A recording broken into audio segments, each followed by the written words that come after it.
Welcome to another episode of R-TAC and Darters, and we're back to the mil-spec rifles this time around.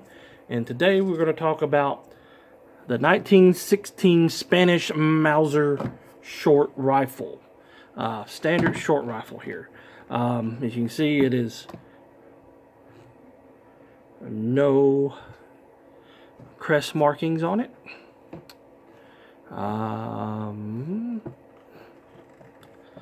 Hardly any marks on it whatsoever.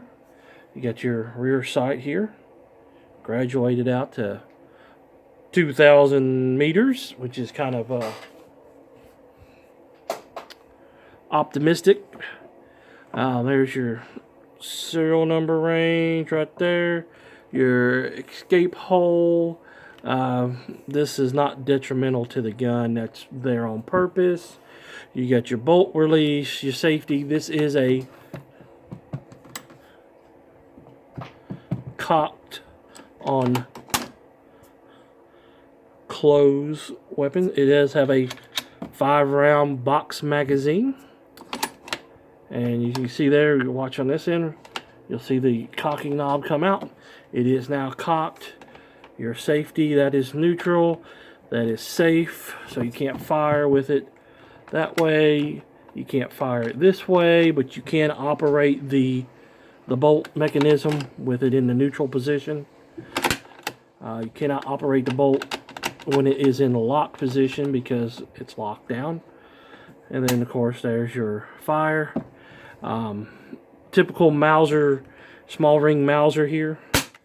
Trigger pull, and there you go. This has the sling emplacement right here.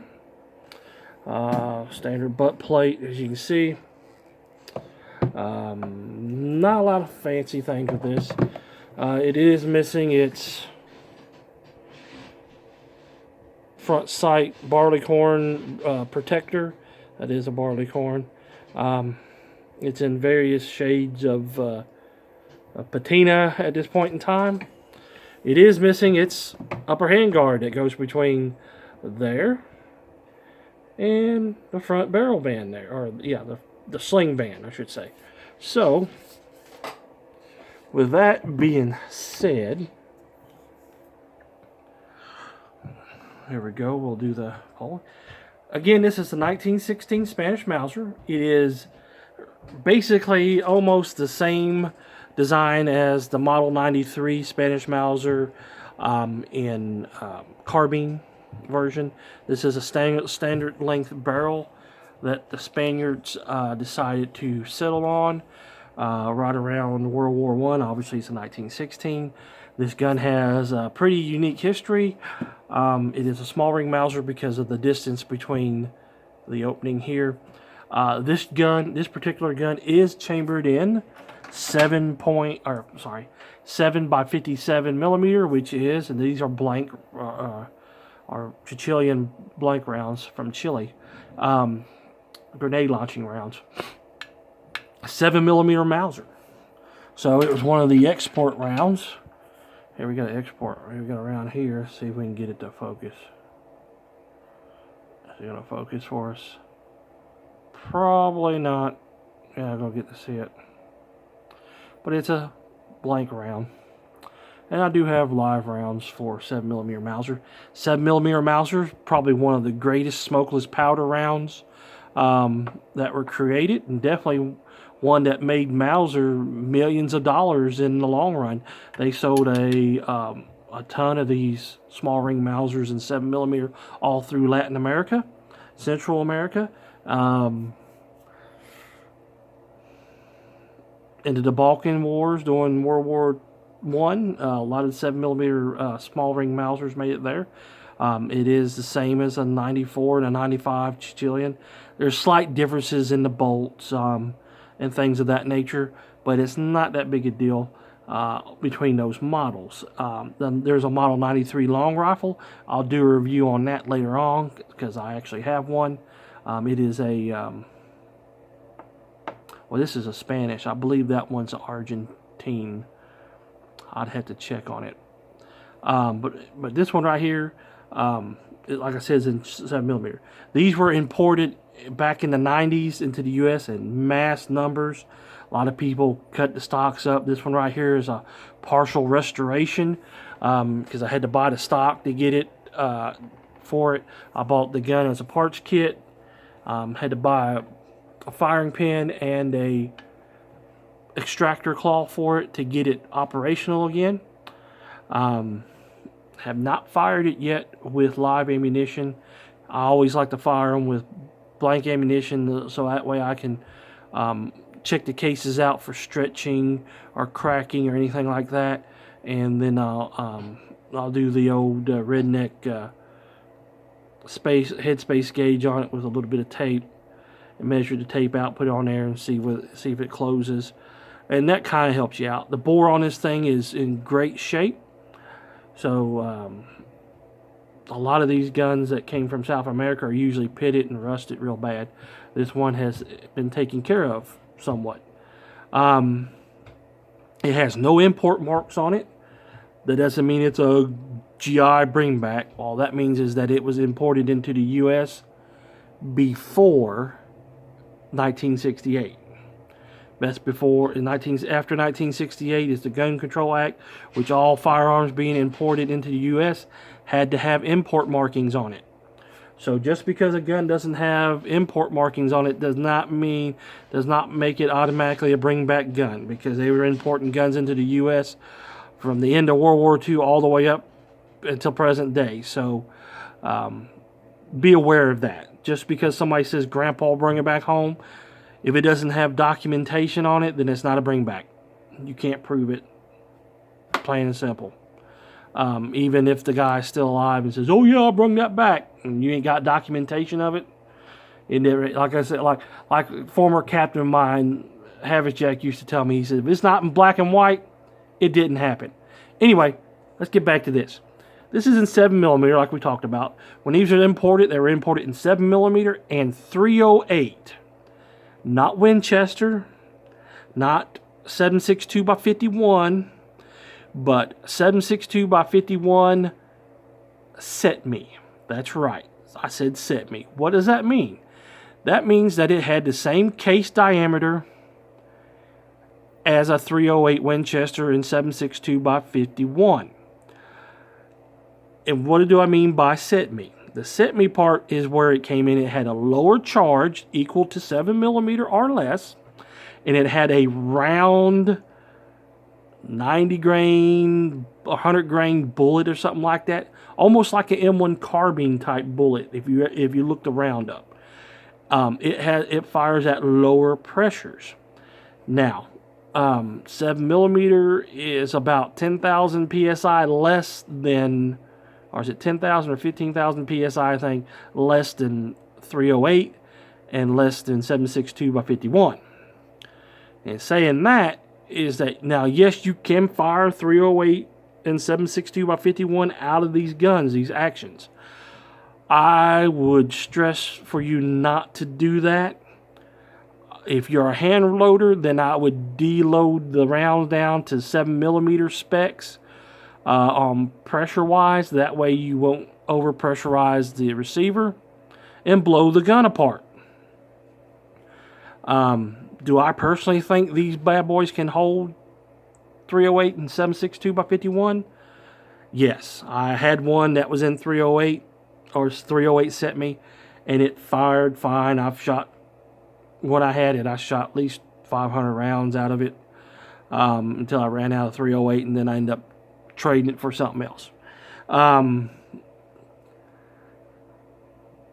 After reading more up about the 308 set me and pressures and all that, it could have been bad.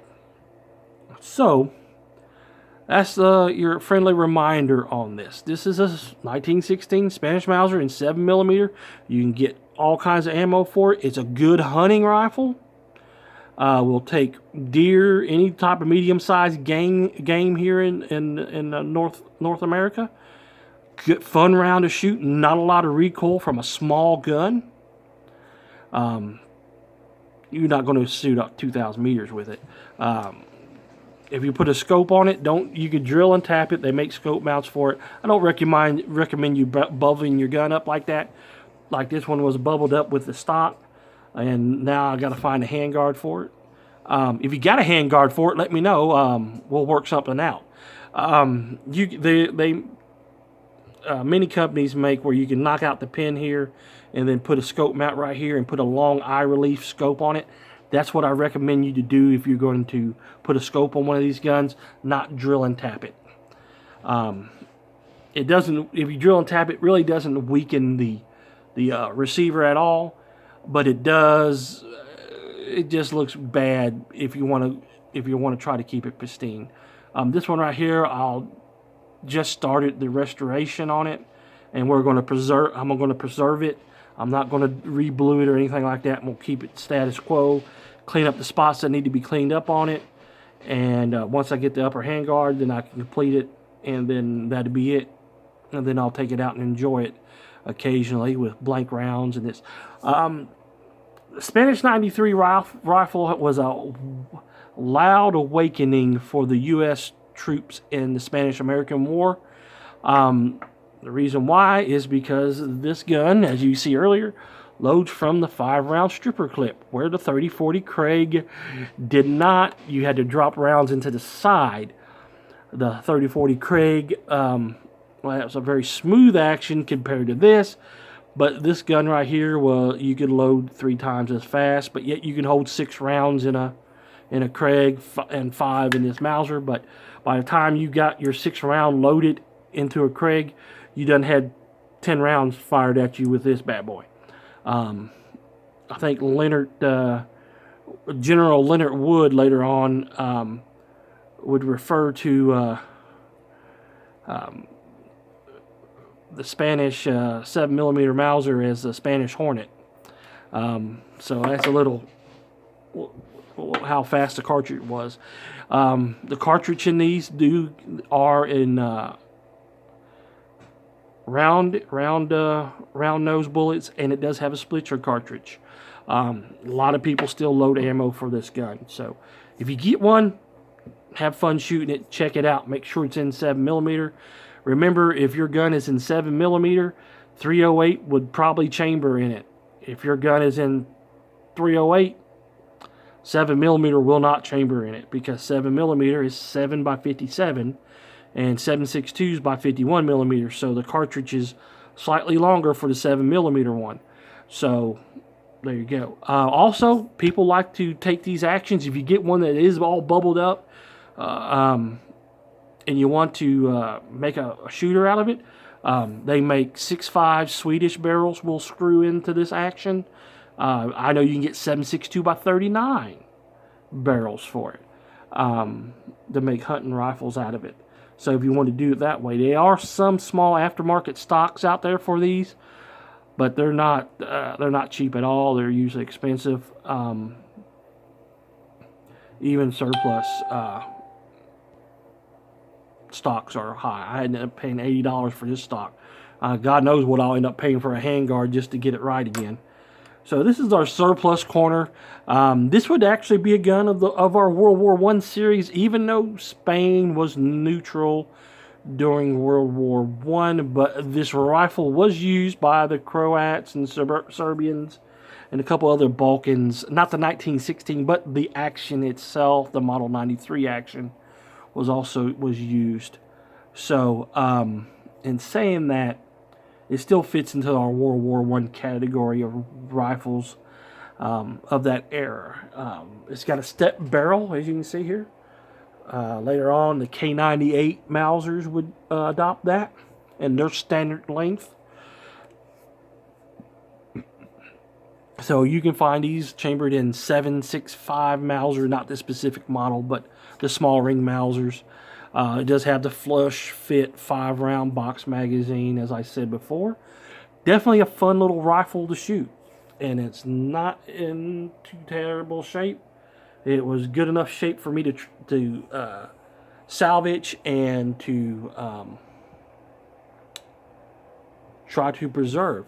So usually you can find these for around $250, $300 in good shape. You can find sporterized versions for $150. I wouldn't pay no more than $100 for a sporterized version. That's just me. If you got a Spanish Mauser, 1916 short rifle, or the Model 93 carbine, or the Model 93 long rifle, let us know in the comments. Did you know about the 308 SITME version of this rifle? Did you know about the 308 SITME cartridge? If you do, let me know about it. If you didn't, hey, let me know about it. There's a safety thing here. I don't want to see you guys get hurt. I want you to see all enjoy firearms. And we will take this out to a range. And there's a good chance that some of these would have been in World War II with some of the French resistance folks, especially those closer to Spain, like in the bottom part of France, where when we invaded. What's the part off the Mediterranean part of coast of France when we did the second invasion of France? So that'd have been part of it. Fun guns to shoot, guys. Remember, like and share our videos. We have Patreon, Gunstreamer, Teespree for t-shirts and coffee mugs and things of that nature. Also have